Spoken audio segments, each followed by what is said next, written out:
आज के तो 40 है ना।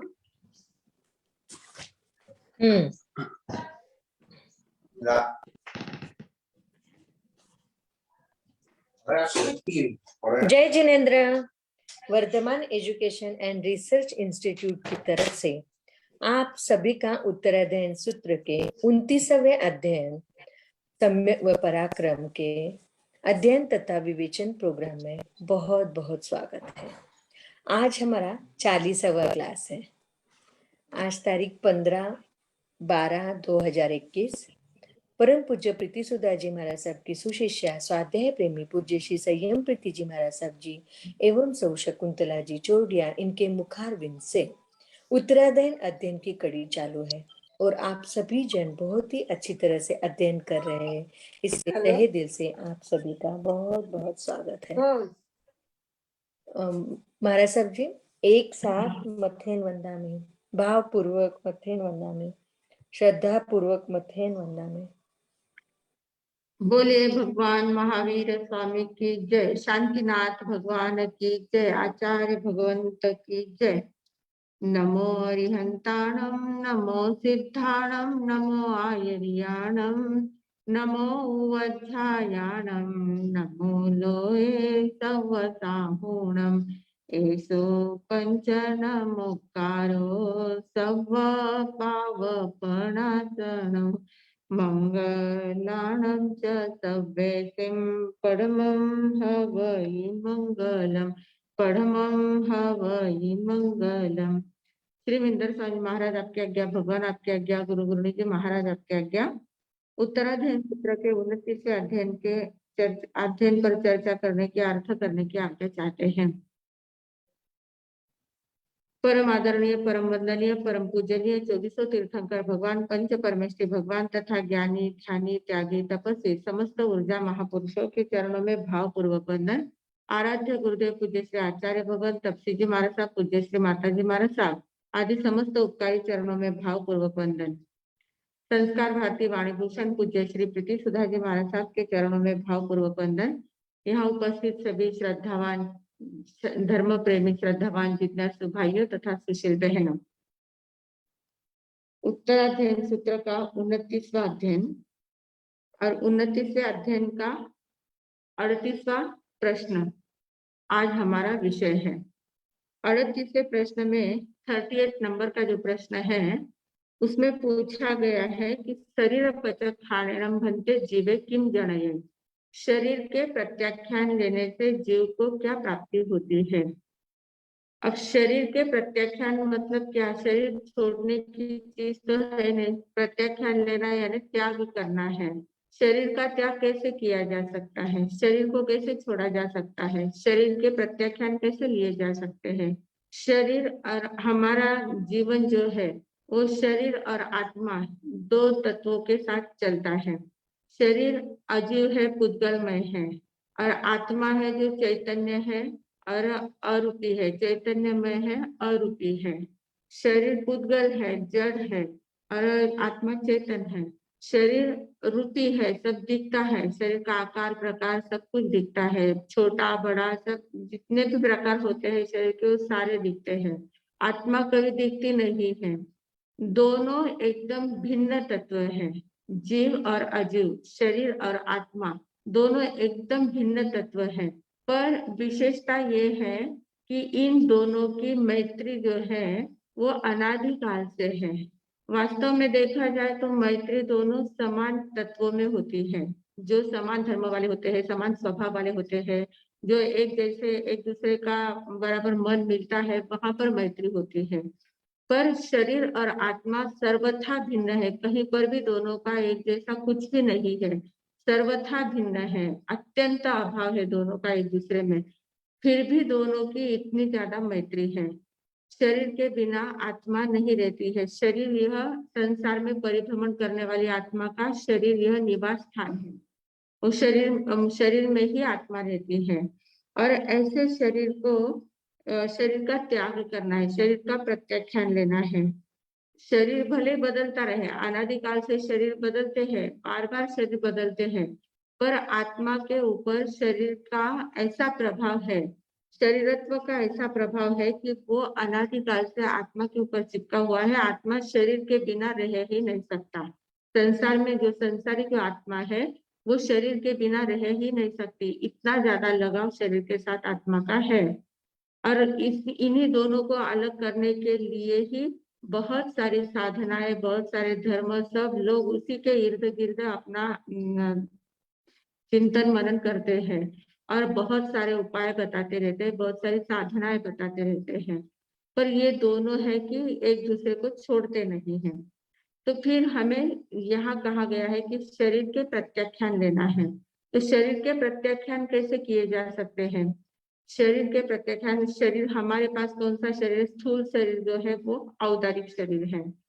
तो शरीर के ऊपर हमारा सबसे ज्यादा ममत्व भाव होता है, आसक्ति हमारी सबसे ज्यादा शरीर पर होती है।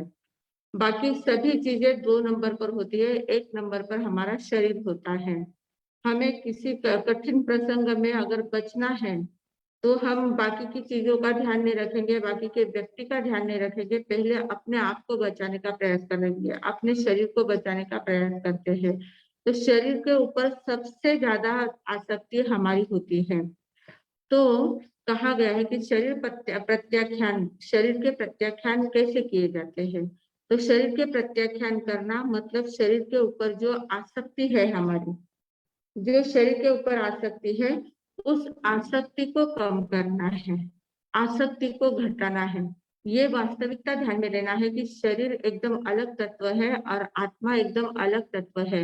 दोनों तत्वों की वास्तविकता को ध्यान में लेकर दोनों को एकदम भिन्न है, दोनों एकदम भिन्न है। मैं आत्मा हूँ और शरीर एकदम अलग है, जड़ तत्व है। आत्मा ज्ञान में है, शरीर ज्ञान शून्य है। दोनों में किसी प्रकार की एकता नहीं हो सकती। तो फिर मैं इसको मेरा क्यों मानूं, इसको ऊपर इतनी आसक्ति क्यों रखूं? शरीर ठीक है, हमारी साधना के लिए साधन के रूप में है। साधना जब हम करते हैं तो साधन के रूप में शरीर की आवश्यकता है। पर कहाँ तक, कब तक करनी है? शरीर की आवश्यकता कब तक महसूस करनी है? जब तक शरीर हमें साथ देता है साधना में, तब तक शरीर को संभालना है। और जब शरीर साथ देना छोड़ देता है, बहुत ज्यादा नखरे करने लग जाता है, बहुत ज्यादा बीमारियों से घिर जाता है, जीर्ण शीर्ण हो जाता है, तब उसको आनंद के साथ छोड़ना भी आना चाहिए, तब उस शरीर का त्याग करना आना चाहिए। तो इसको कहते हैं, मतलब ये शरीर प्रत्याख्यान जो है, औदारिक शरीर जो हमारा है, उस शरीर पर से ममत्व को कम करना, आसक्ति को कम करना, ये एक बात हो गई प्रत्याख्यान की। अब ये जो औदारिक शरीर हमें मिला है, ऐसे शरीर 5 प्रकार के होते हैं। औदारिक शरीर, वैक्रिय शरीर, आहारक शरीर, तेजस शरीर और कार्मण शरीर। हम लोगों ने बहुत बार इसका विश्लेषण कर लिया है। तो मनुष्य और तिर्यंच का औदारिक शरीर होता है और देवता और नारकी का वैक्रिय शरीर होता है। तेजस कार्मण शरीर सभी के पास होता है और आहारक शरीर जो है वो लब्धिधारी मुनिराज के पास होता है। तो ये सभी 5 प्रकार के शरीर होते हैं। तो इन 5 प्रकार के शरीरों को निर्माण करने वाली मूल शक्ति कौन सी है? पहले ये बात ध्यान में लेना है। शरीर हमें क्यों मिलता है?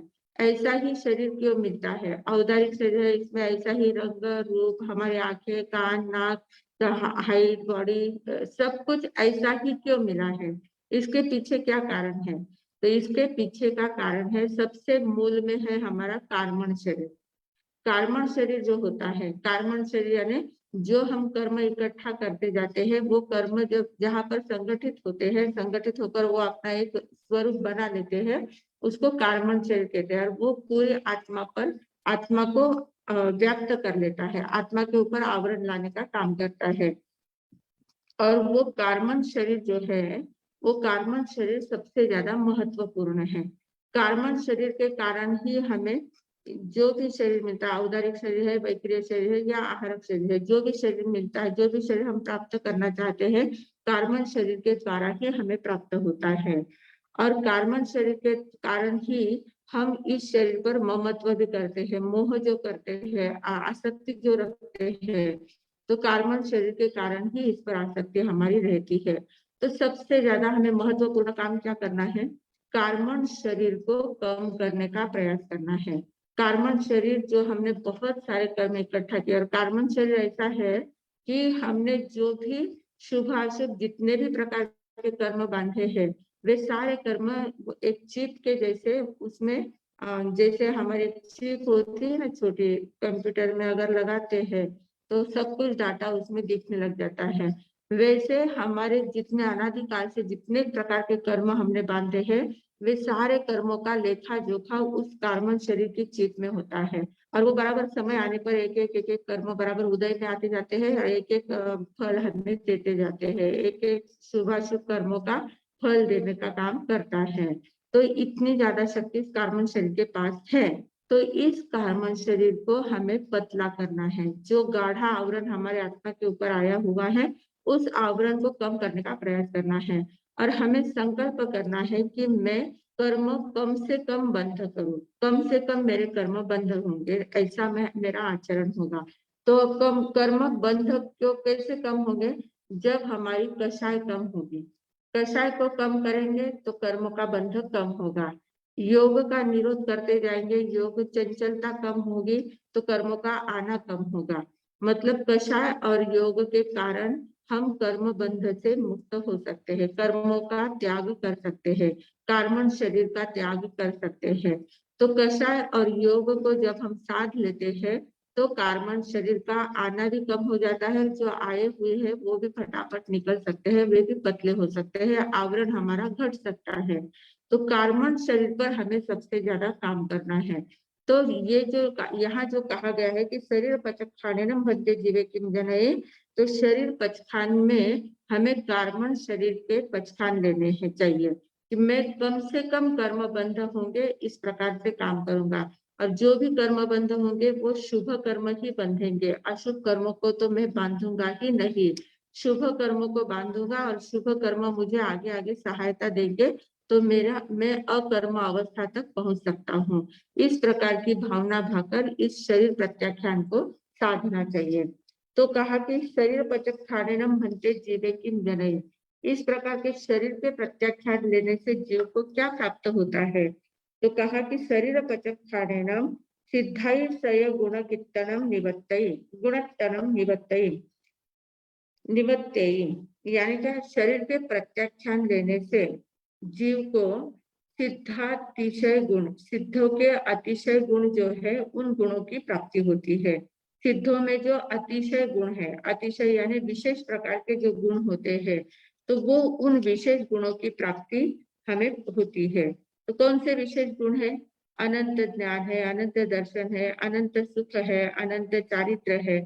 ये जो अनंत के जो गुण है वे सारे गुण हमारे प्रकट हो जाते हैं जब हम कर्मों को कार्बन शरीर का त्याग करते हैं, कार्बन शरीर के प्रत्याख्यान लेते हैं, शरीर न बांधने का संकल्प, कर्म न बांधने का संकल्प लेते हैं। और संकल्प लेकर जब हम वैसा आचरण में लाते हैं, शुभ स्थिर होते जाते हैं, अंतर से स्थिर होते जाते हैं, कषाय एकदम कम कर देते हैं, बहुत कम कर देते हैं, संज्वरण से भी कम हो जाती है हमारी कषाय। ऐसी अवस्था जब हमारी आ जाती है तो उस अवस्था में सिद्धों के अतिशय जो गुण है वो गुण प्रकट होते हैं। और सिद्धाई से गुण संपन्न जीवे लोगों मुवगय परम सुखी भवई।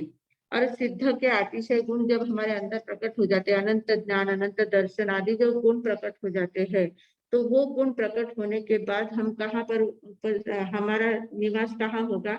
फिर हमारा निवास शरीर में नहीं होगा, लोकाग्र में स्थित सिद्ध शिला पर हमारा निवास होगा, वो हमारा निवास स्थान होगा। शरीर हमारा निवास स्थान नहीं हो सकता फिर।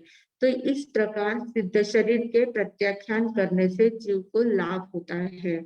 ऐसे प्रत्याख्यान मतलब जैसे हमने देखा कि भगवान महावीर स्वामी को केवल ज्ञान की प्राप्ति हुई थी, उनको 42वें साल में केवल ज्ञान की प्राप्ति हुई, 42.5 साल में। और केवल ज्ञान की प्राप्ति होने के बाद वे 30 वर्ष तक उसी शरीर में रहे, शरीर में ही रहे 30 वर्ष तक। पर द्रव्य से वे शरीर में रहे, भाव से वे शरीर मुक्त अवस्था में रहे, क्योंकि शरीर के प्रति उनकी इतनी से भी आसक्ति नहीं थी, मोह नहीं था, बिल्कुल भी लगाव नहीं था।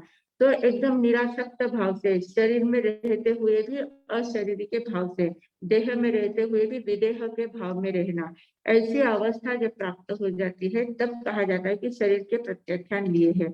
शरीर पचखानेनम बनते जीवे किम जने। तो शरीर के प्रत्याख्यान से सिद्ध के अतिशय जो गुण है वो गुण प्रकट हो जाते हैं। उनमें भी केवल ज्ञान केवल दर्शन सब कुछ प्रकट हो चुका था, और वो होने के बाद जो अघाती कर्म शेष रह गए थे, थोड़े से कार्बन शरीर के बाकी रह गए थे, वो कार्बन शरीर जैसे ही नष्ट हुए कि वे सिद्ध बुद्ध मुक्त हो गए, सिद्ध शिला पर जाकर विराजमान हो गए। ऐसी अवस्था शरीर आत्मा की होती है। इसलिए शरीर के प्रत्याख्यान करना यानी उसका स्वरूप क्या है वो ध्यान में लेना। पहले तो औदारिक शरीर पर जो हमारी आसक्ति है, ममत्व है, वो कम करना, और वो कम होने के बाद कार्बन शरीर का बंध हम नहीं करेंगे, कार्बन शरीर को नहीं बुलाएंगे, कर्मों को आमंत्रण नहीं देंगे। ऐसी अवस्था हम प्राप्त करेंगे, कार्बन शरीर के हम प्रत्याख्यान लेंगे तो हमें हमारे सिद्धातिशय गुण प्रकट हो सकते हैं। इस प्रकार 38वें प्रश्न में कहा गया है। फिर 39वां प्रश्न है। 39वां जो प्रश्न है वहां कहा गया है कि सहाय पचखानेनम भन्ते जीवे किम जनये। सहायता के पचखान, सहयोग के पचखान लेने से जीव को क्या प्राप्त होता है। सहयोग, अब सहयोग जो है, सहयोग क्या है हमारा, हम जहाँ संसार में रहते हैं तो संसार में रहते हुए हमें हर बात में सहयोग की आवश्यकता होती है। छोटे बच्चे से लेकर वृद्ध व्यक्ति तक सभी को एक दूसरे के सहयोग की आवश्यकता होती है। सहयोग के बिना हमारा जीवन चलता ही नहीं है। व्यक्ति का सहयोग चाहिए, वस्तु का सहयोग चाहिए, निसर्ग का भी सहयोग चाहिए, हवा पानी जो भी कुछ है, प्रकाश है, जो भी कुछ है, सभी का सहयोग होना चाहिए। सहयोग के बिना हमारा जीवन आगे बढ़ नहीं सकता है। इसलिए तो भगवान ने कहा कि परस्परोपग्रहो जीवानाम, एक दूसरे के आधार पर हमारा जीवन चलता है, एक दूसरे के सहयोग से हमारा जीवन चलता रहता है। और यहाँ भगवान ही फरमाते हैं कि सहाय पचखानेनम भन्ते जीवे किम जने, सहयोग का पचखान लेने से जीव को क्या प्राप्त होता है। अब सहयोग के बिना जीवन नहीं है, सहयोग के बिना हमारी साधना नहीं है, सहयोग के बिना हमारा कुछ भी नहीं होता है। संसार में रहते हैं तो एक दूसरे का सहयोग अनिवार्य है। तो फिर सहयोग का पचखान क्यों लेने के लिए कहा है, तो कहते हैं कि सहयोग संसार में आवश्यक है। संसार में जब तक रहना है तब तक सहयोग की आवश्यकता होती है, पर संसार से जब हम मुक्त होते हैं, सिद्ध अवस्था में हम सिद्ध अवस्था को हम प्राप्त करते हैं, तो वहां किसी के सहयोग की आवश्यकता नहीं होती है, वहां हम अकेले ही होते हैं।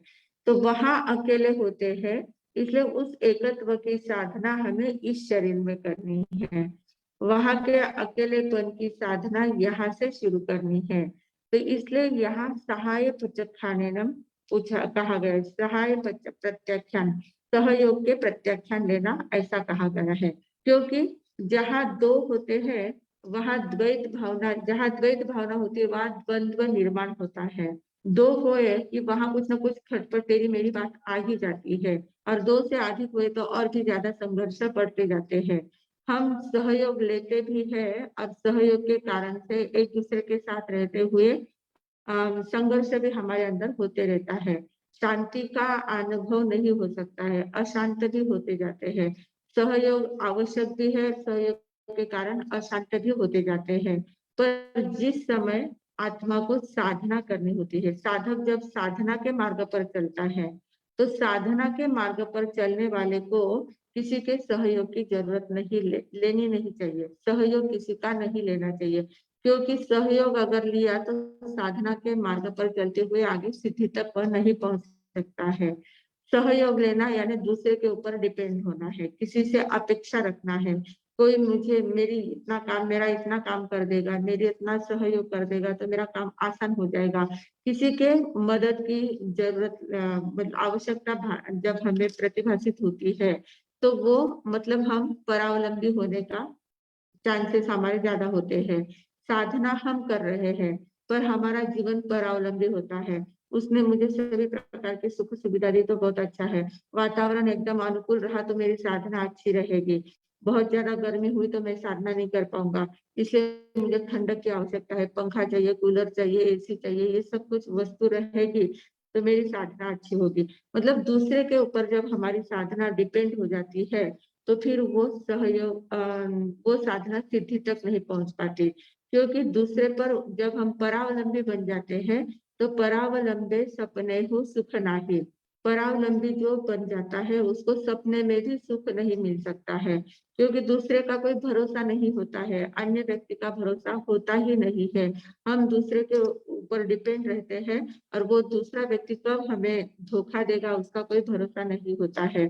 तो हमारी साधना कब स्खलित हो जाएगी, कब वो साधना खंडित हो जाएगी, उसका पता हमें भी नहीं चलता है। तो इसलिए साधना के क्षेत्र में किसी की सहायता नहीं लेना है, वहां पर सेल्फ डिपेंड होना चाहिए। सिर्फ मैं मेरी साधना कर सकता हूँ। भगवान महावीर स्वामी ने जब दीक्षा ली उसी दिन वे साधना के लिए निकल पड़े, जंगल में गए और एक पेड़ के नीचे खड़े होकर वे साधना कर रहे थे। साधना में ध्यान में वो लीन हुए थे और उतने में एक ग्वाला आया और उसके 2 बैल थे और उसने देखा कि ये व्यक्ति कोई खड़ा है यहाँ, कोई ध्यान वगैरह उसको कुछ समझता नहीं था, कोई व्यक्ति खड़ा है ऐसा समझ लिया और कहा कि देखो ये भैया देखो मेरे ये 2 बैल हैं, मुझे थोड़ा गांव में काम है, मैं इन दोनों बैलों को यहाँ छोड़ के जाता हूँ, तुम इनके ऊपर ध्यान रखना, मैं मेरा काम करके अभी आता हूँ, तब तक तुम संभालो मेरे बैलों को। इस प्रकार उसने आज्ञा दे दी भगवान को। अब उसको मालूम नहीं भगवान महावीर स्वामी है, ये साधना कर रहे हैं, दीक्षा ली है, कुछ भी मालूम नहीं था। उनको लगा कि कोई व्यक्ति खड़ा है तो उसको बोल दिया और उसने हाँ नहीं का जवाब भी नहीं सुना और वो व्यक्ति चला गया। वो चला गया और ये बेल तो बेल ही थे, भगवान तो उनको तो कुछ भी पता नहीं, तो वो तो अपने साधना में लगे हुए थे, ध्यान में लगे हुए थे। उनको तो न बैल का पता नहीं, न उस किसान का पता, कुछ भी नहीं ध्यान में आया उनके, वो अपनी साधना में लीन थे। और इधर क्या हो गया, वो किसान बहुत देर के बाद उसका काम करके वापिस लौटा देखा तो वहां बैल कहाँ दिख रहे, भगवान के पास बैल तो थे ही नहीं, बैल तो अपने दूसरी जगह चले गए थे, उनको रोकने वाला कोई था नहीं तो वो चले गए। अब ये पूरी जंगल में चारों ओर ढूंढ रहा है, इतनी ज्यादा, उधर देख उधर देख, चारों ओर ढूंढता फिरा। बहुत देर तक ढूंढने के बाद उसको बैल नहीं मिले तो वापस वो आया भगवान के पास, महावीर स्वामी जहाँ खड़े थे वहां आया और आने के बाद देखता है तो दूसरा एक बड़ा पेड़ था, उस पेड़ के नीचे दोनों बैल जुगाली कर रहे थे, बैठे थे। और एकदम से इसने देखा कि अरे मैं अभी इतना पूरा जंगल छान मारा मैंने पर मुझे कहीं बैल दिखे नहीं और ये यहाँ पर बैठे हुए, मतलब इसी व्यक्ति ने कहीं कोई छिपाए थे और अभी लाकर वापस बैठा दिए है यहाँ।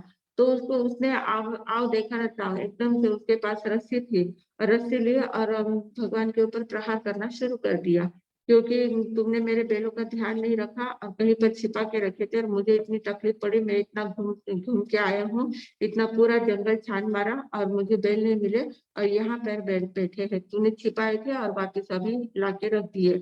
इस प्रकार बहुत बड़बड़ करता रहा और भगवान के ऊपर प्रहार करता रहा। अब जैसे ही भगवान के ऊपर प्रहार करता था, महापुरुष जो होते हैं उनको अपनी साधना के समय कितने भी कष्ट आए तो वो कभी अपनी साधना खंडित नहीं करते, अखंड साधना उनकी चलती रहती है, कष्टों को वो सहजता से सहन करते जाते हैं। तो ये सारा दृश्य इंद्र के ध्यान में आया।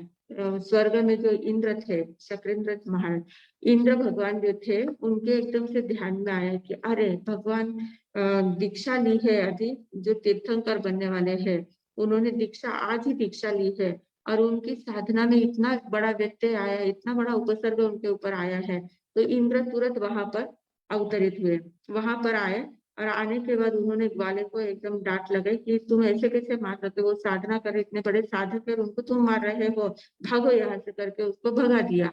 वो तो भाग गया, किसान जो था वो तो भाग गया, अपने बैलों को लेके चला गया।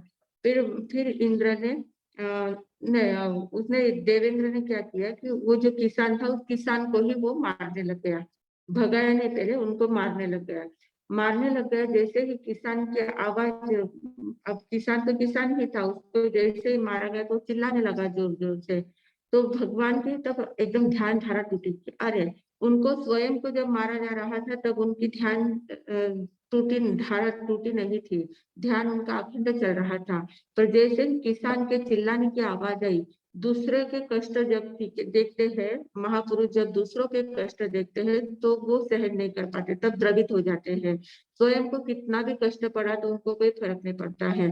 तो वो किसान को जैसे ही आवाज है तो उन्होंने अपना ध्यान खोला और देवेंद्र से कहा कि हे इंद्र भगवान देवेंद्र, तुम उसको तकलीफ मत दो, उनको जाने दो, उसकी कोई गलती नहीं है, उसको जाने दो। और करके उसको फिर देवेंद्र ने कहा कि चलो चले जाओ यहाँ से, ये साधक है बहुत बड़े। ऐसा करके फिर वो किसान वहां से तो चला गया।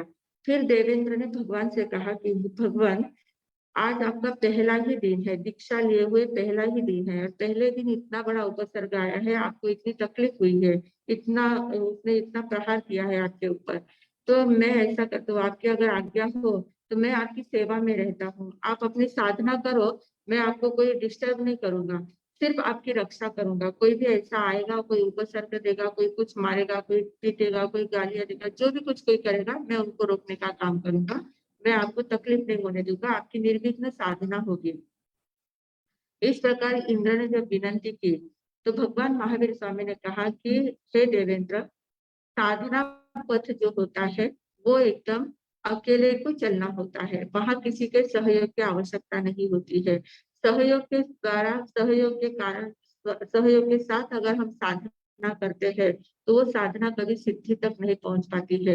इसलिए मुझे तुम्हारे सहयोग की आवश्यकता नहीं है, तुम जाओ, मैं मेरा अपना ध्यान रखूंगा, मैं मेरी साधना में लीन, मैं अपनी साधना करता रहूंगा, तो तुम्हारे सहयोग की मुझे आवश्यकता नहीं है। तो इस प्रकार सबसे बड़ा सूत्र उन्होंने दिया कि सहाय प्रत्याख्यान, सहाय का प्रत्याख्यान, सहयोग के प्रत्याख्यान लेना। साधना में जब उत्कृष्ट साधना जब हमारी चलती है तो उत्कृष्ट साधना में किसी का सहयोग अपेक्षित नहीं होता है। सहयोग के बिना हमारी साधना निर्विघ्नता से आगे बढ़ सकती है। तो ऐसे एकत्व भावना को भाने वाला ये सूत्र है।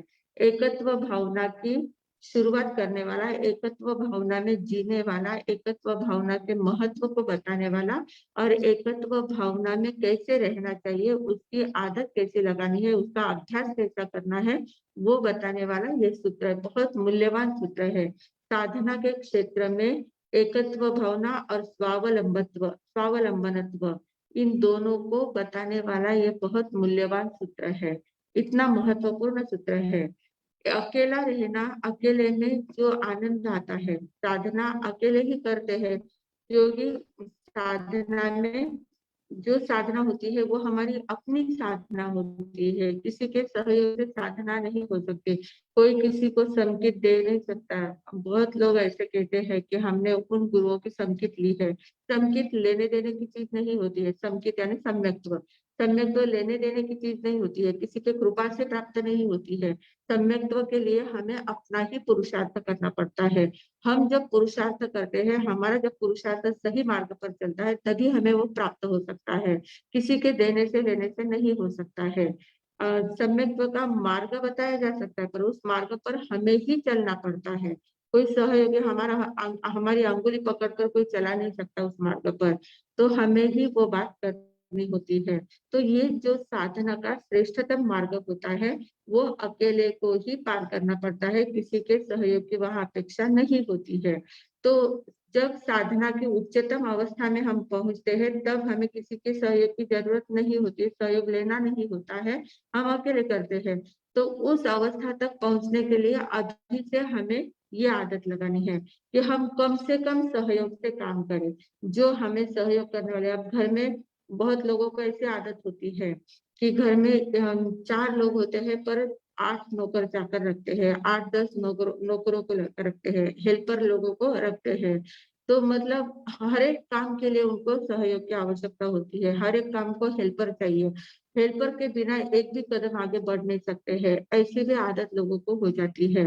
तो ये जो आदत है, इस आदत को कम करना ये इस सूत्र का उद्देश्य है।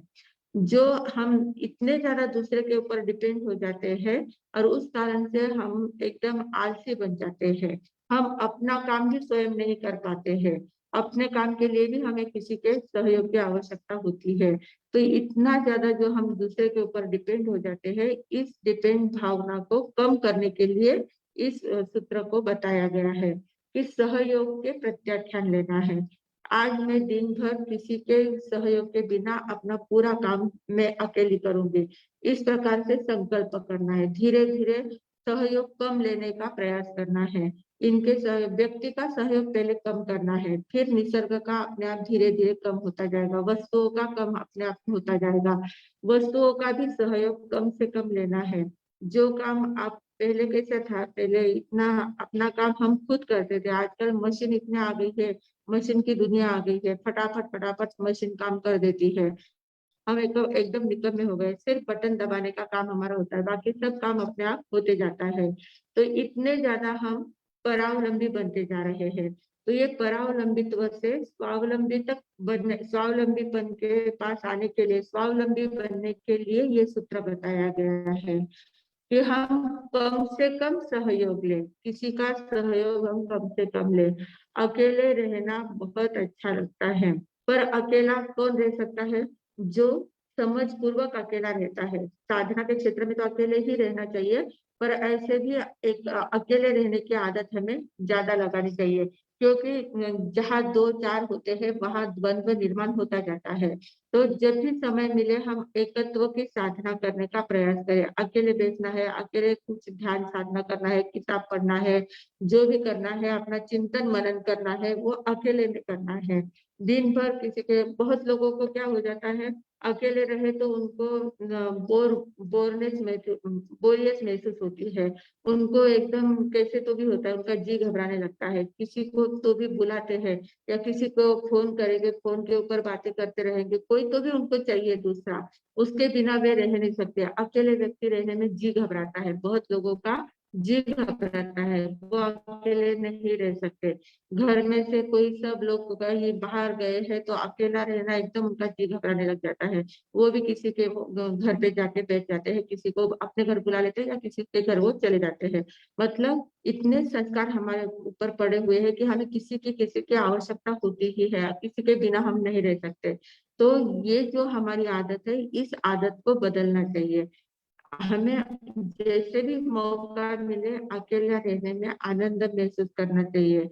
अकेले अपने रूम में, कमरे में चले जाना, दरवाजा बंद कर लेना, अपना चिंतन करना है, मनन करना है, ध्यान करना है, पढ़ाई करना है, स्वाध्याय करनी है, माला फेरनी है, जप करना है, जो करना है, सामयिक करनी है, जो भी करना है अकेले में करो। अकेले में करने की आदत लगाते हैं तो ये सहाय पचखान हमारे काम आता है। तो कहा कि सहाय पचखानेनम भंते जीवे किम जनये, सहायता के प्रत्याख्यान लेने से जीव को क्या प्राप्त होता है?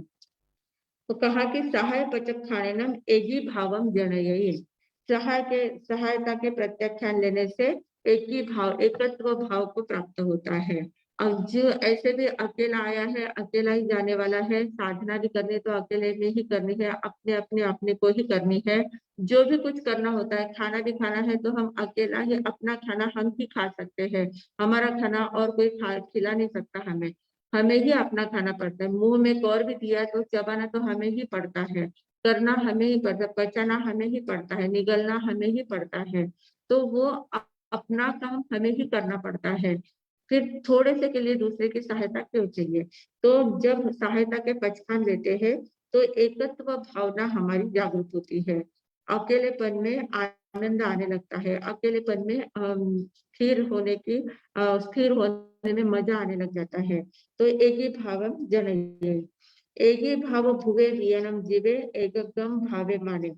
एकत्व भाव में जब साधक रहता है तो वो आलम्बन का अपने अपने एकत्व भाव के आलम्बन का अभ्यास करता है, एकत्व भाव में रहने का अभ्यास करता जाता है। और एकत्व भाव में रहते रहते वो कैसा रहता है?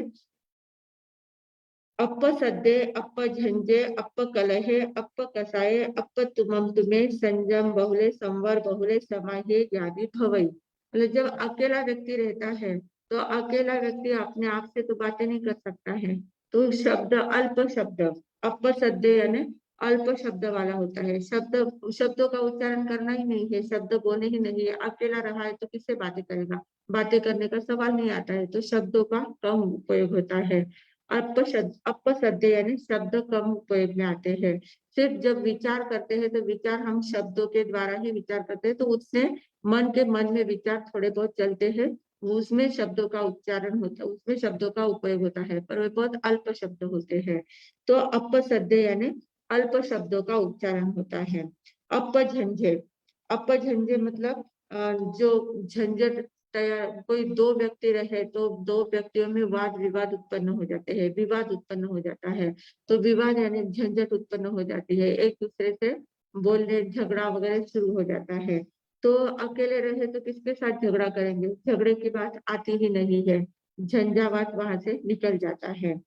अपकलह है, क्लेश नहीं होता है, क्योंकि दूसरा रहा तो क्लेश उत्पन्न होता है, अपने आप में कोई क्लेश उत्पन्न नहीं होता है। हमें अपने किसी भी चीज पर गुस्सा नहीं आता है, हमें अपनी हर एक चीज अच्छी लगती है। स्वयं का निरीक्षण करके देखिए कि स्वयं की हर एक चीज स्वयं को अच्छी लगती है। मेरा बोलना मुझे अच्छा लगेगा, मेरा रहना मुझे अच्छा लगेगा, मेरा रूप मुझे अच्छा लगेगा, मेरा सब कुछ मुझे अच्छा लगता है। तो सबको ऐसा होता है कि अपना जो होता है वो सबको अच्छा लगता है। तो इसलिए क्लेश उत्पन्न होने का सवाल ही नहीं आता है। क्लेश किसके ऊपर करते हैं, जो हमें अच्छा नहीं लगता है, जो हमारे मन जैसा नहीं होता है, उसके ऊपर हम क्लेश करते हैं, झगड़ा करते हैं, तो कलह झगड़ा कम हो जाता है। अपकसाय, कसाय भी अल्प हो जाती है। अब अकेले है, किसके ऊपर गुस्सा करेंगे, किसके ऊपर अहंकार बताए जताएंगे, किसके साथ माया कपट करेंगे, किसके साथ लोभ करेंगे, किस बात का लोभ करेंगे, सब कषाय अपने आप कम हो जाती है। अकेले पद में रहने से कषाय पूरी कम हो जाती है, अल्प कषाई हम बन जाते हैं।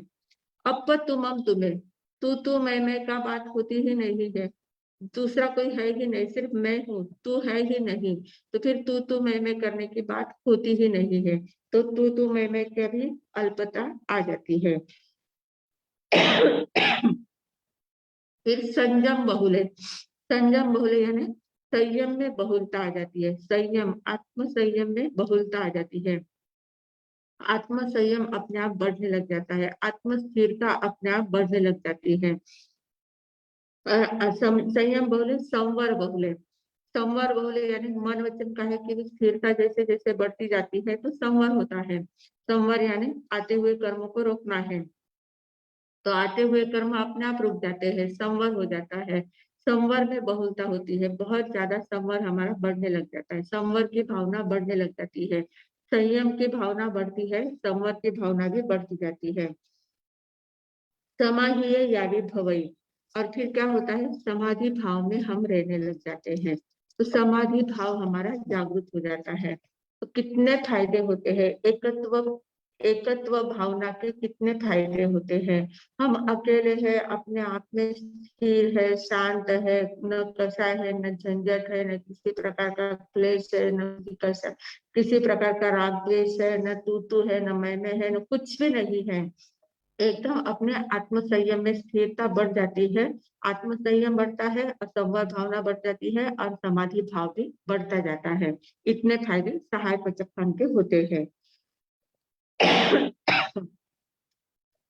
आगे 40वां सूत्र है, भत्त पचक खानेनम भन्ते जीवे किम जनये, भत्त पचक खानेनम, ऐसे देखा जाए तो भत्त यानी आहार, आहार का प्रत्याख्यान, तो आहार प्रत्याख्यान 35वां सूत्र हमने देखा था, उसमें आहार प्रत्याख्यान स्पेशल लिया गया था, आहार पचक खाने न बनते जीवे किम जनये, ये ऐसा वहां पर 35वें सूत्र में कहा गया था।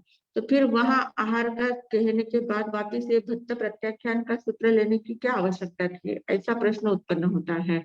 भत्त प्रत्याख्यान का अर्थ, आहार प्रत्याख्यान में क्या था, अलग अलग प्रकार से तपश्चर्या का वर्णन वहां बताया था कि आहार का त्याग करना है थोड़ी देर के लिए, तपश्चर्या के रूप में आहार का त्याग करना है, एकासना करना है, व्यासना करना है, आयनबिल करना है या अनशन करना है, 12 प्रकार के जो तप है उसमें से थोड़े थोड़े तप करते जाना है, इस प्रकार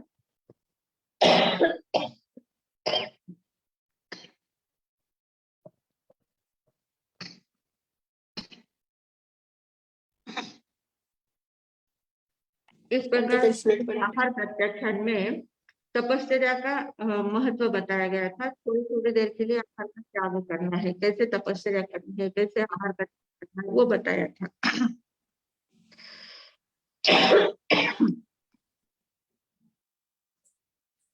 यहाँ जो भक्त प्रत्याख्यान बताया गया है, भट्ट प्रत्याख्यान में आजीवन आहार का त्याग बताया गया है। आजीवन आहार का त्याग करना मतलब ही संथारा व्रत ग्रहण करना। संथारे का महत्व यहाँ पर बताया गया है। कल ही हमारी एक बहन ने, छाया बहन कोई थी, उन्होंने संथार के बारे में पूछा था कि संथारा लेते हैं हम, कौन सा संथारा सागारी लेते संथारा, हैं? सागारी संथारा। सागारी संथारा कब लिया जाता है, कैसे लिया जाता है, उसके बारे में उन्होंने पूछा था। तो सागारी संथारा तो ठीक है, हम थोड़ी देर के लिए लेते हैं, जैसे रात को सोते समय लिया है, या कोई प्रसंग हमारे ऊपर आए, मारणांतिक कष्ट सामने दिख रहा है, एक्सीडेंट हुआ है, या कुछ ऐसी बीमारी है कि उसमें से हम बच नहीं पा रहे हैं, ऐसे ऐसे जब प्रसंग सामने आ जाता है तब हम सागारी संथारा लेते हैं। पर सागारी संथारा ये बहुत छोटा संथारा है, और ये भट्ट प्रत्याख्यान जो है वो आजीवन संथारे की बात है। आजीवन आहार का त्याग करना है, आजीवन के लिए संथारा लेना है। जब हमें पता चल जाता है कि हमारा शरीर अब एकदम शिथिल हो चुका है, हमारा शरीर अब साधना में आगे काम नहीं आ रहा है, साधना में सहयोग नहीं दे रहा है, शरीर से कुछ भी काम हो नहीं रहा है, अब ये जीर्ण शीर्ण हो चुका है, इस प्रकार के शरीर की जब अवस्था आ जाती है तब हमारी भावना बनती है कि हम अब संथारा ग्रहण करें। संथारा ग्रहण करना ये एक सर्वोच्च साधना है, अंतिम साधना है। इस साधना के जीवन की अंतिम साधना, सर्वोच्च साधना संथारा की होती है। संथारा ग्रहण करना बहुत बड़ी बात होती है। जिसको जीना आता है वही मरना भी चाहता है, जो अच्छे जी सकता है वही अच्छे से मर सकता है।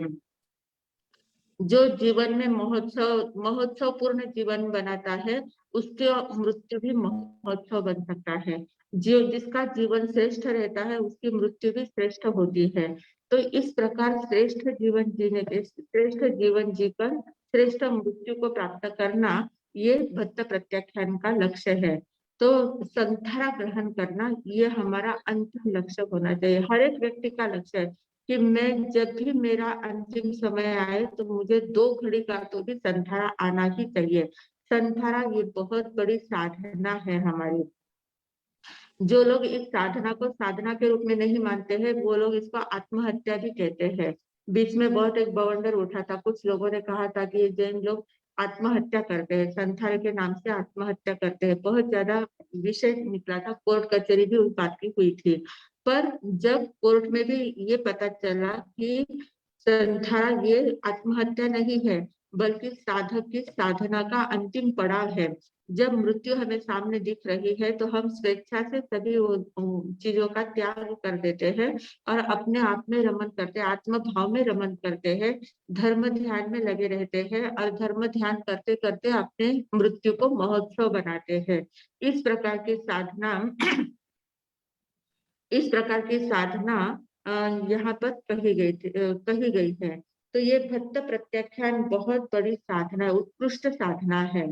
तो भट्ट प्रत्याख्यान में क्या करना होता है, शरीर का विसर्जन करना होता है। आत्महत्या में क्या होता है, शरीर को मतलब इससे उद्विग्नता से शरीर को छोड़ना होता है, शरीर का त्याग करना होता है, शरीर को छोड़ना पड़ता है। यहाँ पर शरीर का विसर्जन किया जाता है, शरीर में रहते हुए ही शरीर से अलग हो जाना है, शरीर का सहयोग लेना छोड़ देना है, एकदम आत्म भाव में स्थिर हो जाना, ये संथारे का लक्ष्य होता है। तो संथारा लेना यानी प्रकाश की साधना है और आत्महत्या करना ये अंधकार की साधना है। आत्महत्या करने से संसार बढ़ता जाता है, संथारा लेने से संसार घटता जाता है, संसार को घटाने का काम संथारा करता है। तो ये जो संथारा है, संथारा 3 प्रकार के होते हैं। एक होता है भट्ट प्रत्याख्यान, जो भट्ट प्रत्याख्यान का संथारा जो है इसमें आजीवन आहार का त्याग किया जाता है। आजीवन आहार का त्याग करते हैं, पर आजीवन आहार का त्याग करने के बाद भी जब तक शरीर है, शरीर में जब तक हमारी आत्मा है, जितने भी दिन हमारा संसार चलता है तब तक इस शरीर की सेवा शुश्रूषा अन्य लोग भी कर सकते हैं और हम भी अपने शरीर का ध्यान रखते हैं, शरीर को साता पहुंचाने का काम करते हैं। मतलब शरीर की सेवा करना और कराना, ये दोनों इसमें अलाउड होता है भक्त प्रत्याख्यान में। दूसरा होता है इंगिनी मरण। इंगिनी मरण नाम का दूसरा संथारा होता है। इस संथारे में क्या होता है, आहार का त्याग तो सभी में होता है, आहार का त्याग होता ही है, पर इसमें दूसरों से शरीर की सेवा नहीं करवाना है, दूसरों को शरीर को स्पर्श भी नहीं करने देना है। अपने अपने शरीर का ध्यान, अपन खुद शरीर की सेवा कर सकते हैं पर दूसरों से शरीर की सेवा नहीं लेना है। ऐसा ये दूसरा इंगिनी मरण नाम का संथारा होता है। और तीसरा संथारा होता है पादोपगमन संथारा। पादोपगमन संथारा जो होता है, जैसे पेड़ की शाखा एक नीचे गिर गई है तो वो शाखा वापस हलती डुलती नहीं है, जैसे गिरी वैसे ही पड़ी रहती है।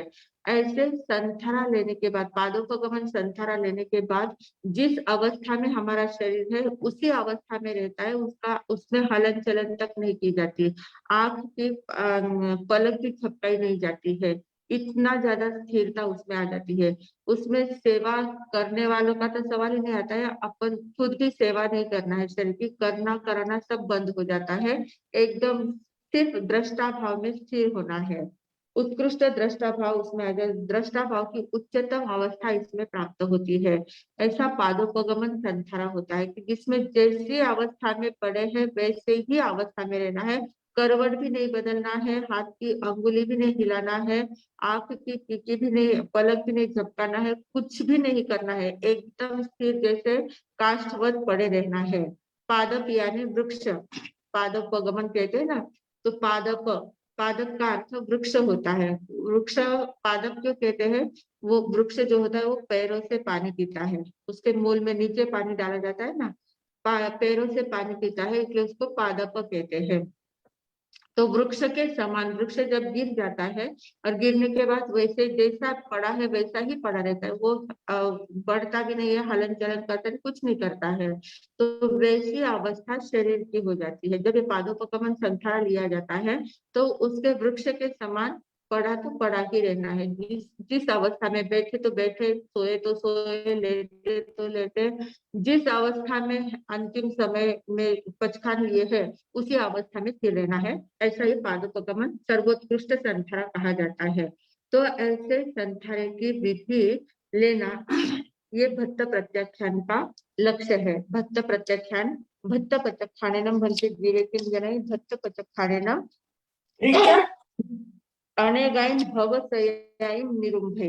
भक्त ऐसा प्रत्याख्यान, भक्त प्रत्याख्यान करने से क्या होता है, अनेगाइन भवसयाइन निरुंभे, अनेक सैकड़ों भव, अनेक सैकड़ों भव मतलब हजारों भव, आगे जो भी कितने भव आने वाले हैं वे सारे भव रुक जाते हैं, क्योंकि भव का अंत वहां हो जाता है। जब पादोपगमन संथारा लिया जाता है या अंतिम संथारा, हमारा उत्कृष्ट जाति का संथारा जब लिया जाता है तो उस संथारे में अनंत ज्ञान दर्शन की प्राप्ति भी हो सकती है, केवल ज्ञान की प्राप्ति होती है, अंतिम समय में हमारा सिद्ध बुद्ध और मुक्त अवस्था में हम पहुंच सकते हैं।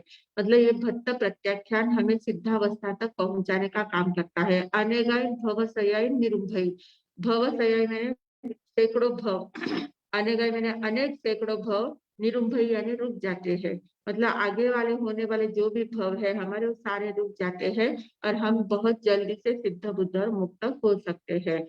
इस प्रकार ये भक्त प्रत्याख्यान से फायदे होते हैं।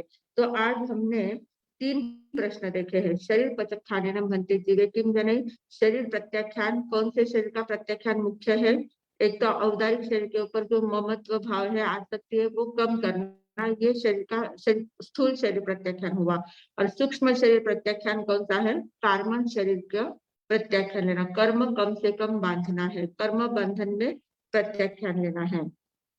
दूसरा है सहाय प्रत्याख्यानेन भन्ते विवेकिन जनैः, सहायता, किसी का सहयोग नहीं लेना है, साधना के क्षेत्र में अकेले चलना है, एकला चलो रे, अकेले चलना है, अकेले चलना है, अकेले ही साधना करना है, अकेले जन्मना है, अकेले मरना है, साधना भी अकेले करना है, सब कुछ अकेले में होता है, सिर्फ जो सहयोग लेने की जो हमारी आदत हो गई है उस आदत को कम करना है और कम करते करते एकत्व भावना में जीना है। वो सहाय पचत्थानेनम।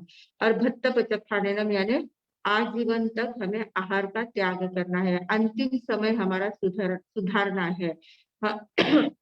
इस अंतिम समय को सुधारने के लिए संधारा हमारे जीवन में आए हैं, उसके लिए हमें अभी से प्रयास करना है। अभी से थोड़े थोड़े आहार प्रत्याख्यान लेते लेते लेते लेते अंतिम समय, और भावना रोज की भावना है कि मेरा अंतिम समय संधारे में ही जाए। अंतिम समय जब मेरा आएगा उस समय संधारे के पश्चात मेरे को भले ही मेरे अंतिम समय में मुझे हॉस्पिटलाइज वगैरह नहीं करना है, पहले ही अपनी भावनाएं लिख के रखना है, तो ताकि परिवार वाले फिर हमें अंतिम समय जब नजदीक आता है तो हॉस्पिटलाइज नहीं करते, घर में ही संधारा वगैरह पचखान दे सकते हैं। तो इस प्रकार भावना भाग्य संधारे की भावना भाना है और अंतिम समय हमारा सुधारना है। तो इस प्रकार इन तीनों प्रश्नों को देखा है। अब ये 8 प्रश्न हमारे हो चुके हैं। अब कल एक ही अकेला प्रश्न रह गया है, सद्भाव पचत्थानेनम म्हणजे जीवे किंजनय। ये 9 प्रत्याख्यान बताए गए थे। 9 प्रकार के जो पचखान है वो पचखान हमें अलग अलग प्रकार की प्रेरणा देकर हमारी साधना में आगे बढ़ने के लिए सहयोग करने वाले ये प्रत्याख्यान है। बहुत महत्वपूर्ण प्रत्याख्यान है। कल अवसर आने पर अंतिम जो प्रत्याख्यान वो देखेंगे और उसके आगे जितना भी हो सके करने का प्रयास करेंगे। आज इतना ही बोलकर मैं विराम लेती हूँ। ओम शांति।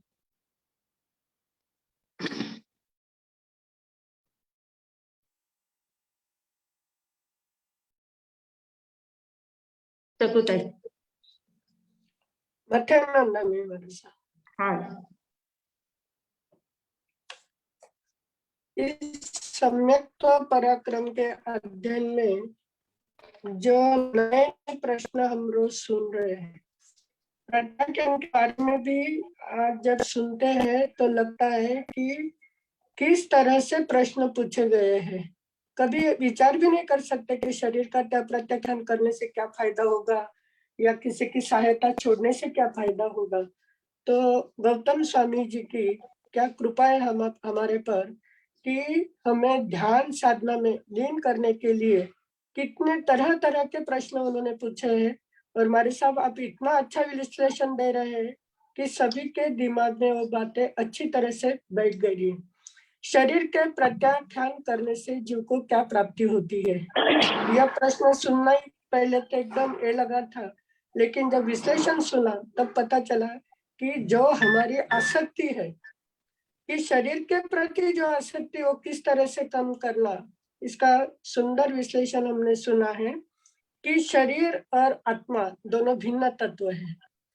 विशेषता यह है कि भिन्न तत्व होते हुए भी उनकी मैत्री देखो कैसे है कि अनादि अनंत काल से शरीर और आत्मा साथ साथ में रह रहे हैं। आत्मा भी शरीर को नहीं छोड़ती है और शरीर भी आत्मा को अपने में रखने का प्रयास करती है। तो ये दोनों तत्व कैसे हैं, और स्थूल शरीर है औदारिक शरीर, और इसका बांधने का काम कौन कर रहा है, सूक्ष्म शरीर कार्बन शरीर, कि उसने ऐसा सारा संगठित कर्म संगठित कर लिए हैं और उस आत्मा पर आवरण लाकर उसको अपने में स्थिर कर लिया है।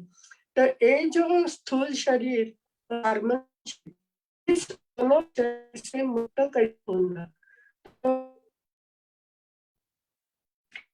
जो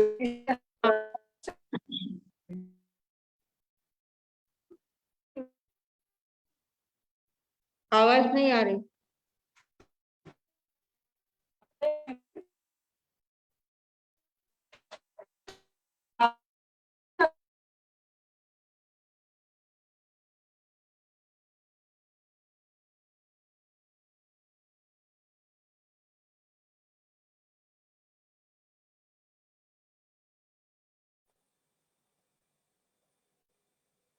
आवाज नहीं आ रही है।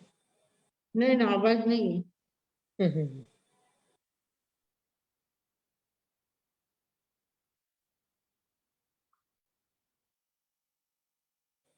क्या करना, मंगल पाठ लेना। क्वेश्चन किसी के हैंड रेज किया।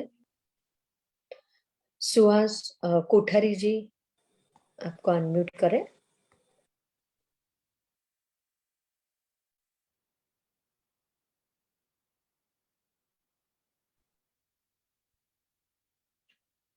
एक मिनट।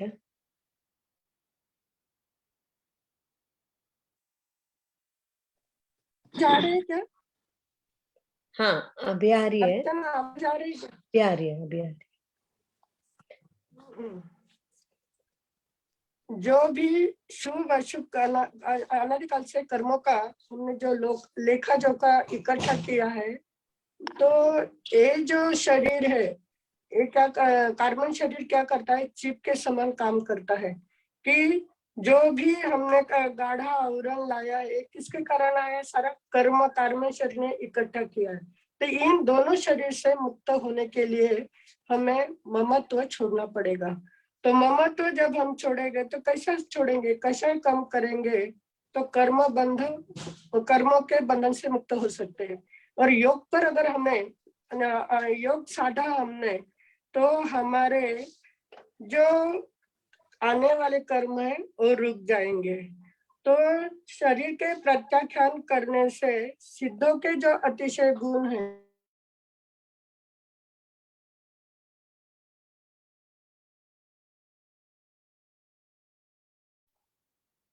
शायद कनेक्टिविटी का प्रॉब्लम है। और हमारा निवास लोकाग्र पर होगा, शरीर में हमें निवास नहीं करना पड़ेगा। केवल अर्थात केवल ज्ञान प्राप्त होने की साधना है कि शरीर के ममत्व से मुक्त होना। अभी उसके आगे दूसरा प्रश्न बताया कि सहायता के प्रचकान लेने से क्या सहायता के प्रचकान लेने से क्या प्राप्त होता है। तो संसार यह है कि सभी एक दूसरे के सहयोग लेता ही है, सहयोग के बिना हम जीवित नहीं रह सकते। लेकिन अगर हमें एकत्व की साधना करनी है, तो इस सहायता से, सहयोग की सहायता से हमें मुक्त होना पड़ेगा। और जब हम ऐसी साधना शुरू करेंगे, तो अकेलेपन को प्राप्त सहाय प्रत्याख्यान से जीव एकत्व भावना की सहायता, एकत्व भावना की प्राप्त करेगा। अकेलेपन को प्राप्त हुआ जीव एकत्व के आलंबन का अभ्यास करता है। और इस अभ्यास के कारण कि अल्प शब्द वाला होता है, कलह से, झगड़े फसाद से, अल्पकषाई, राग द्वेष से, तू मैं के तंटे से मुक्त हो जाता है। और संयम एवं संवर की बहुलता की साधक का मन समाधिस्थ हो जाता है। तो ये आज दो प्रश्न देखे। और तीसरा भत्त पचखान है, तो भत्त पचखान यानी संथारे की साधना किस प्रकार से करनी है, इसका भी सुंदर विवरण हुआ है कि भत्त पचखान यानी जाओ तक आहार का त्याग करना है, लेकिन दूसरे से सेवा ले सकते हैं। इंगिनी मरण जो संथारा है, उसमें स्वयं दूसरे की साधना नहीं ले सकते, स्वयं ही अकेले में अपने किसी का स्पर्श भी नहीं लेना है। और जो पादोक्रमण संथारा है, वो कैसा है कि जिस शरीर में, जिस अवस्था में हमने संथारा लिया है, अंतिम समय तक उसी अवस्था में रहना और स्थिरता की उच्चतम साधना है। इसके कारण से अनेक सैकड़ों भव के जन्म मरण हमारे रुक जाते हैं, यानी मोक्ष की प्राप्ति की ओर बढ़ते हैं। ये आज के जो तीन प्रश्न बताए उसका संक्षिप्त में रूप ये था। पहला रो लेवू कई दो कनको कितने बजे टाइम कितो है, सकाळी हाँ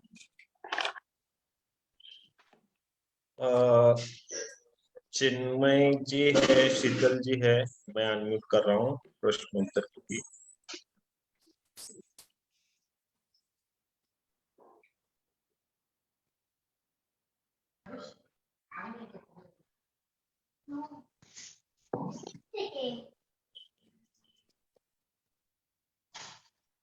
है क्या कुछ? नंदा बाबू जी, हाँ आवाज आ रही? आवाज आ रही। हाँ, हमारे सब ये पादो संथारा जो बोला है, तो वो जब संथारा लेते तो कितने दिन पहले आहार पानी का त्याग कर लेते हैं? ऐसा कुछ नहीं है, जब मतलब संथार की भावना जब होती है, जब देखते हैं तो उस समय कहते हैं। ऐसा नहीं, ऐसे तो उत्तराध्ययन सूत्र के 36वें अध्ययन में बताया है कि 12 वर्ष पहले से ही संथार की तैयारी करनी होती है। 12 वर्ष पहले, वो 12 वर्ष हमारे कब होंगे वो हमें पता नहीं होता है। इसलिए 60-70 साल, 60 साल के आगे हमें संथार की तैयारी शुरू कर देना चाहिए। मतलब धीरे धीरे एक एक वस्तु का त्याग करना है, कितने टाइम बिल वगैरह करना है, विजय का त्याग करना है, ऐसे थोड़ी छोटी मोटी तपस्याएं करना है, ऐसे करते करते संसार की अवस्था तक पहुंचना है। तो वो वैसा हम नहीं कह सकते कितने दिनों तक, जितने भी दिन जिनका चलता है संसारा। और वो पादोपगमन संसारा हमारे शास्त्रों में बहुत बार आता है, पादोपगमन संसारा लिया महीने महीने भर तक चलता है, 1 महीने तक चलता है, किसी का 15 दिन चलता है, किसी का कितना दिन चलता है। तो इसमें हलन चलन नहीं करना है तो फिर मतलब इसके लिए पूछा हाँ, कैसे? हलन चलन कुछ भी नहीं करना है, जैसे है वैसे ही तो पड़े रहना है। जो शंकर समाधान वगैरह कैसे हाँ, इसके लिए पूछा। शालिभद्र धन्ना शालिभद्र जी का आता है ना वर्णन, उसमें लिखा हुआ है ना, मतलब उसमें आया है, उन्होंने पादुपगमन संसारा लिया था। और जब उनके माता जी भद्रा माता जब उनके दर्शन के लिए गई, तो धन्ना जी तो बिल्कुल भी नहीं हिले, पर शालिभद्र जी ने थोड़ी सी आंख उठाकर माँ को देख लिया था। माता जी आया ऐसा पता चला, तो सिर्फ आंखें घुमा के माता को देख लिया था, तो भी उनको केवल ज्ञान की प्राप्ति नहीं, वो स्वर्ग में गए, देवलोक में गए, और धन्ना जी इतने से भी नहीं हाले, उन्होंने आंख में मोक्ष में चले गए। तो इस प्रकार उसमें बिल्कुल भी नहीं हलन चलन करना होता है। हाँ, तो इसीलिए पूछा कि इसमें अशुचि वगैरह की जो रहती है समस्या, उसके लिए कैसे मतलब हाँ, उच्चार पाषण भूमिका की जो रहती है ना, वो समस्या का फिर कैसे समाधान होता है, इसके लिए पूछा कि कितने दिन पहले फिर से। वो उसमें उसमें वो कुछ रहता ही नहीं है, पहले से ही ऐसे कुछ शरीर की तैयारी वैसी रहती है, अवस्था ही ऐसी रहती है कि वो नहीं करते हैं, कुछ भी हाँ, नहीं लेना, कुछ निकालना है, कुछ नहीं करना। ठीक है बाबू जी, बहुत बहुत धन्यवाद, धन्यवाद। हाँ जी। धन्यवाद। आगे शीतल जी। महाराज साहब मेरा सवाल मतलब जिज्ञासा है, आज के इसके रिलेटेड नहीं है। हम लोग जावत जीव के पचकान लेते हैं कोई चीज के, मतलब कोई वस्तु छोड़ दी है हमने, वो जावत जी के लिए है। वैसे ही नौकारसी पोरसी के जावत जीव की पचकान लेते हैं, तो नौकारसी के पचकान हमें रोज लेने पड़ते हैं, पर जो वस्तु या जो चीज हमने छोड़ दी है उसके पचकान हम लोग रोज तो नहीं लेते ना, वो चीज छोड़ दी है, तो फिर नौकारसी के क्यों लेने पड़ते हैं? वो चीज जो छोड़ दी है ना, तो हम संकल्प ऐसा करते कि 1 साल के लिए या जिंदगी भर के लिए, ऐसा उसका कुछ पहले पचकान लेते समय उसका लिमिट करते हैं हम, 1 साल के लिए छोड़ा है, 5 साल के लिए छोड़ा है, या जिंदगी भर के लिए छोड़ा है, तो पचकान लेते समय वही कर लेते हैं। पर नौकाशी रोज रोज की होती है ना, उसके बाद हम खाना खाते हैं वापिस, मतलब पचकान पूरे हुए कि हम वापिस खाना शुरू कर देते हैं ना। दिन भर तो खाते हैं, नौकाशी नहीं आती तब तक पचकान देते हैं, पर उसके बाद खाना खाते हैं, तो खाना खाते हैं तो उसको वापस लॉक लगाना है, इसलिए वापस पचकान लेना है। अच्छा ठीक है, जो वस्तु छोड़ दी है वो तो मैंने छोड़ दी है, वो आनी नहीं वो है, छोड़ पर दिए वापिस उसको ग्रहण नहीं करते ना, वापिस उसको ग्रहण करते हैं। पर जैसे अब जैसे चाय की सौगंध ली है, किसी ने 1 वर्ष के लिए चाय की सौगंध ली है, चाय नहीं पीना ऐसा पचकान लिया है 1 साल के लिए। 1 साल के बाद अगर वो वापस चाय पीने लग गए हैं, और फिर वापस उनको अगर पचकान लेने, तो वापस चाय के पचकान लेने, 1 साल लो, 2 साल लो, फिर जिंदगी भर लो, जैसे भी लेना है। तो मतलब उसमें लिमिट होता है, समय का लिमिट हम पहले तय करते हैं, पचकान लेते समय समय का लिमिट तय करते हैं, इसलिए वो नहीं कि नौकाशी मतलब सिर्फ नौकाशी तक ही हम लिमिट रखते हैं, नौकाशी तक ही हमको पचकान है, उसके बाद हमारा खुला है, तो फिर दूसरे दिन वापस नौकाशी तक पचकान लेना ही पड़ेगा। हाँ, क्योंकि वो रिपीटेशन में होता है, और ये चीज मेरी कभी ग्रहण होगी ही नहीं। मैं हाँ, नौकार से लेने के बाद मेरा ग्रहण होता है, मतलब आहार पानी ग्रहण होता है, इसलिए मुझे हाँ, वो कंटिन्यूएशन लेना है। बराबर। थैंक यू वेरी मच महाराज साहब, मते हाँ, वंदनामि। हाँ जी जरा। छान प्रश्न विचारला. हाँ, आगे है Isha ji. France. Ja, France. was? Das war größer. Hello हाँ हेलो बोलो। हाँ बोलो। मथी नहीं मारा साहब, बहुत बहुत ज्यादा धन्यवाद। काल की क्लास बहुत अच्छे से समझी और बहुत अच्छे से, ऐसे तो सभी क्लास बहुत अच्छे से समझी, पर कल ही मेरे को बोलना था, पर वास्ता मारा सब बोल नहीं सक रही, तो आपको तो बहुत बहुत बहुत धन्यवाद। हाँ जी, आणि धन्यवाद। आणि महाराज जैसो संवर जैसो बताया था कि संता रखो, तो ये पदगम संतारा तो तीर्थंकर ही ले सकेला ना? नहीं, ऐसा कहीं नहीं, अभी मतलब इतनी हम लोग स्थिरता तो अभी अंतर्गत पांचवा सूत्र आरा में तो है ही नहीं ना। नहीं, पांचवे आरे में नहीं है, पर अंतर्गत सूत्र पढ़ते हैं तो उसमें सभी लोग संथारा, वही पादोपगमन संथारा ही लेते हैं ज्यादातर। जो चरम शरीर होते हैं वही ज्यादातर पादोपगमन संथारा लेते हैं। अभी तो हमारा दूसरा भट्ट प्रत्याख्यान चलता है सिर्फ।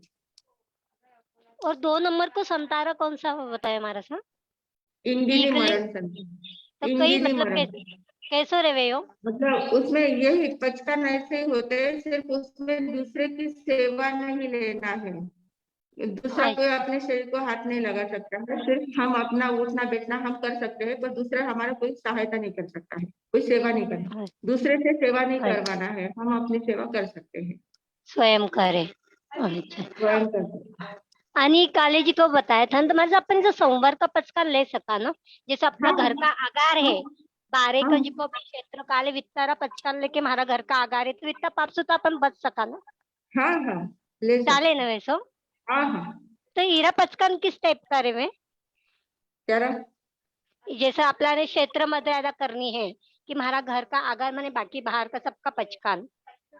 द्रव्य थकी, क्षेत्र थकी, काल थकी, भाव थकी, स्थिरता प्रमाणे 5 आश्रय सेवन पचखान ऐसा लेना। अच्छा अच्छा. हाँ, बहुत बहुत धन्यवाद महाराज साहब, बहुत हाँ, अच्छे से समझ में आ रहे हैं और सीधी लैंग्वेज वाले श्रावक जी भी बहुत सुने, रहने भी बहुत अच्छे लग रहे हैं. बहुत अच्छा, बहुत धन्यवाद महाराज धन्यवाद, साहब. धन्यवाद, सुनो, धन्यवाद। आप थैंक यू इतना अच्छे ईशा से जी। समझा रहे हैं. हाँ, संतोष जी रांका जी बोल रहे हैं कि संतारे के संदर्भ में कुछ सुधार और मार्गदर्शन की अपेक्षा से निवेदन की भावना है, अगर समय की अनुमोदना है तो महाराज साहब जी आप बोलो कि बोल क्या क्या कहा? अनम्यूट करो। संतोष जी रांका इनका मैसेज है, हाँ, संतारे के संदर्भ में कुछ सुधार और मार्गदर्शन की अपेक्षा से निवेदन की भावना है, अगर समय की अनुमोदना है तो। हाँ, आज तो अपना समय, कल अपन जल्दी से, मैं जल्दी मेरा पूरा कर लूंगी, फिर कल अपन उनको समय देंगे, कल हम सुनेंगे उनका। चलेगा। संतोष जी आप सुन रहे हैं? कल समय ओके, और एक सुहास जी कोठारी करके थे, उनको मैं अनम्यूट कर रहा हूँ।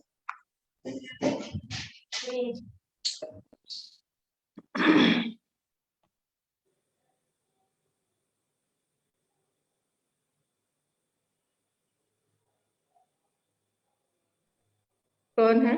सुहास जी कोठारी, मैं आपको अनम्यूट कर रहा हूँ, वहां ओके कीजिए, आपको कुछ प्रश्न पूछना है किया तो। मैंने, आवाज आ रही? आ रहे हाँ, हैं। जी जी जी हाँ, बोलिए। मच्छर धंधा हमारे साथ सुखता था, हाँ, हाँ जी, बहुत ही दया करो। सुंदर हो रहा है, मगर आज मैं 2 शब्द बता रही हूँ मेरे जीवन में जो घटी है। मेरे हाँ, मिस्टर का अभी 2 बार बड़ा ऑपरेशन हुआ, उसमें डॉक्टर ने सीधा बोल दिया था हम बोल नहीं सकते ये बचा सकेंगे कि नहीं बचा सकेंगे। जाते समय उनको मैंने सागारी संतारा के पचकान दिए 2 बार, और उन्होंने भी झट से लिए क्योंकि वो भी धर्म जानते। उनके माता को भी संतारा का मरण आया, यानी संतारा से उनका मून 11 के दिन सीधा संतारा। तो अच्छा, 2 बार उनको मैंने सागारी संतारा दिया, सासू जी को भी दिया, और पता नहीं पर 2 बार उनको नया जन्म मिला।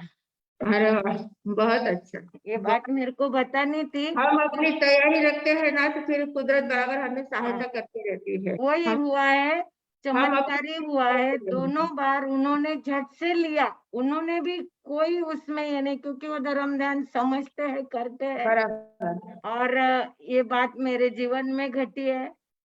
जाने के पहले ही मैंने पचखान दे दिए, मंगलिक दी मैं, और बहुत मेरा अनुभव आपको बता रही सबको। तो ऐसा हाँ, प्रसंग आवे तो सागारी संतारा जरूर देना, देना ही चाहिए, वापिस ये कर जरूर सकते, देना ये चाहिए। बात तुम समझा हाँ के जी, बताना। हाँ जी, बराबर। हाँ, और आपका बहुत बहुत धन्यवाद, शकुताई का धन्यवाद, और बहुत ही सुंदर, कभी बुड़ाने का मन नहीं होता। चलो अच्छा है। धन्यवाद। बहुत बहुत बात धन्यवाद। बार बार समझाओ तो सबको ऐसा प्रसंग आवे तो वो उपयोग में आवेगा। बराबर है, हाँ, सही बात है। धन्यवाद बाबूजी। थैंक यू कोठारी जी। आगे हम अंतिम प्रश्न लेंगे जयश्री खाबिया। आता संतोषजीला नाही सांगितलं. जी बोलिए। मथैन वंदामी महाराजा। हाँ जी बोलो।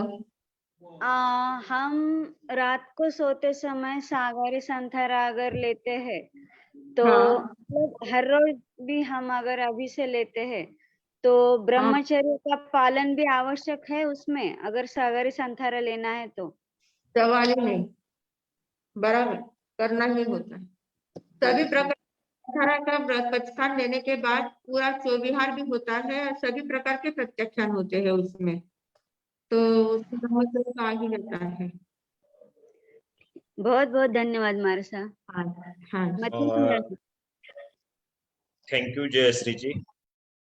आगे छाया जी, आपका संक्षिप्त में पूछिए प्रश्न, समय हो गया है प्लीज। उनको पचकान लेने होंगे नौका। हाँ, मैं इसलिए उनका नहीं किया था, पर उनका मैसेज आया कि अच्छा कुछ महाराज साहब वो पादुबकमन संतारा और पंडित मरण हाँ का फर्क क्या? पंडित मरण ने संतारा लिया लेकिन कभी अचानक पंडित मरण आया तो क्या? पंडित मरण यानी ही संथारा व्रत लेना है, जानबूझकर मतलब सोच समझकर संथारा जो पचकान किए जाते हैं उसको पंडित मरण कहते हैं, संथारे को ही पंडित मरण कहते हैं।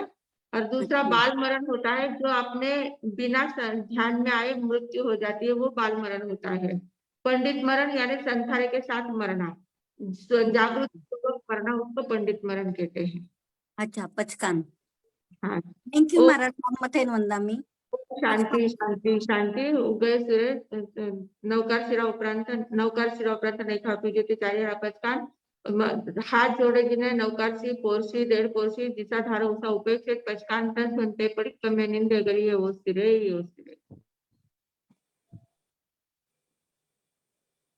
मंगल पाठ। मंगल पाठ।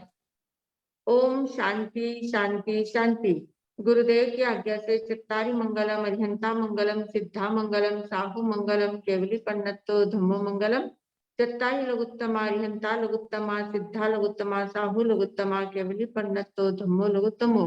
चत्तारी शरणम पवज्जामि अरिहंते शरणम पवज्जामि सिद्धे शरणम पवज्जामि साहु शरणम पवज्जामि केवली पन्नतम धम्मम शरणम पवज्जामि। चार मंगल, चार उत्तम, चार शरणा दुख हरणा सुख करना वरण शरणा कोई जो भवि प्राणी आदरे तो अक्षय अमरपण हो।